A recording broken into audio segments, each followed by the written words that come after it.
جو گارڈز تھے ہمارے اوپر ان کی فورینزک جب ٹیسٹ کرایا گیا کسی کی بھی گولی نہیں چلی تھی، کیونکہ لیاقت علی خان والا ٹائپ انہوں نے انسیڈنٹ بتانا تھا، کیونکہ فوری طور پہ جو ایک آدمی کو مار کے کہیں جی بس ایک آدمی ہم نے مار دیا۔ نمبر 1 کہ 3 شوٹر تھے، 2 نہیں تھے، 3 شوٹر تھے۔ ایک تو وہ نوید جس نے گولیاں ماری، دوسرا ایک اوپر سے جو گولیاں، جو میں کہہ رہا تھا اوپر سے آئیں گولیاں، وہ اب وہاں بھی ان کے جو گولیوں کے جو شیلز ہوتے ہیں وہ وہاں ملے اوپر، 8 غالباً اوپر ملے، 10 نیچے ملے، اور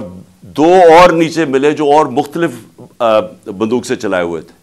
جو گارڈز تھے ہمارے اوپر ان کی فورینزک جب ٹیسٹ کرایا گیا کسی کی بھی گولی نہیں چلی تھی، کیونکہ جو گارڈ سب سے قریب تھا اس کے تو 6 گولیاں اس کے اندر سے نکلی، تو وہاں تو کسی کے پاس بھی نہیں تھا۔ اور پھر یہ بھی چیز سامنے آ گئی کہ معظم جو تھا، جو معظم شہید ہوا، وہ آپ کوئی بھی اگر آپ کو سوشل میڈیا پہ وہ ویڈیو مل سکتی ہے، اس کا سلو موشن دیکھ لیں۔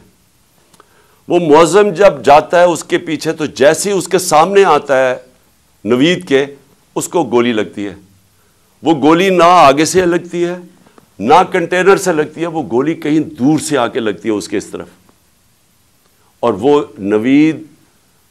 نوید کے لیے وہ گولی تھی۔ معظم راستے میں آ گیا، کیونکہ یہ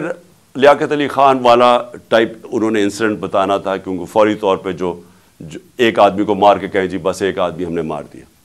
تو وہ بچ گیا نوید اور معظم شہید ہو گیا۔